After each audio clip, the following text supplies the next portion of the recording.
പാലക്കാട് ജില്ലയിലെ ഒറ്റപ്പാലം വിദ്യാഭ്യാസ ജില്ലയിലെ അമ്പലപ്പാറ പഞ്ചായത്തിലെ 9-ാം വാർഡിൽ വേങ്ങമരങ്ങളുടെ നാടായ വേങ്ങശ്ശേരി എന്ന കൊച്ചു ഗ്രാമത്തിന്റെ തിലകക്കുറിയാണ് NSS ഹൈസ്കൂൾ.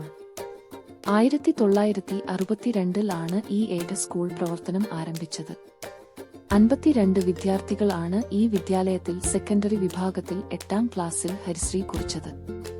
1980കളിൽ NSS മാനേജ്മെന്റിന്റെ നേതൃത്വത്തിൽ ഇന്ന് കാണുന്ന ഭൗതിക സാഹചര്യങ്ങളിലേക്ക് വിദ്യാലയം വളർച്ചയുടെ പടവുകൾ കയറിത്തുടങ്ങി.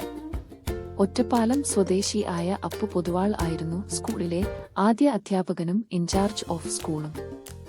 1965ലെ ആദ്യ SSLC പൊതുപരീക്ഷ എഴുതിയത് കടമ്പഴിപ്പുറം ഹൈസ്കൂളിൽ വച്ചായിരുന്നു. 1974ലാണ് സ്കൂളിന് ആദ്യമായി പരീക്ഷ കേന്ദ്രം ലഭിക്കുന്നത്. NS കൃഷ്ണസ്വാമി അയ്യർ ആയിരുന്നു സ്കൂളിലെ പ്രധാന അധ്യാപകൻ.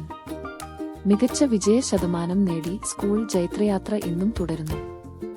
പാഠ്യേതര പ്രവർത്തനങ്ങൾ: ക്ലാസ് മാഗസിൻ, വിദ്യാരംഗം, കലാസാഹിത്യ വേദി, ക്ലബ്ബ് പ്രവർത്തനങ്ങൾ: ഇംഗ്ലീഷ് ക്ലബ്ബ്, ഹിന്ദി ക്ലബ്ബ്, സാമൂഹ്യശാസ്ത്ര ക്ലബ്ബ്, സയൻസ് ക്ലബ്ബ്, ഗണിത ക്ലബ്ബ്, പരിസ്ഥിതി ക്ലബ്ബ്, IT ക്ലബ്ബ്, കുട്ടിക്കൃഷി, junior red cross, digital magazine, digital പത്രം, സ്പോക്കൺ ഇംഗ്ലീഷ് ക്ലാസ്, എല്ലാ ദിവസവും പൊതുവിജ്ഞാനം പ്രശ്നോത്തരി ചോദ്യങ്ങൾ നൽകൽ, ലിറ്റിൽ കൈറ്റ്സ്,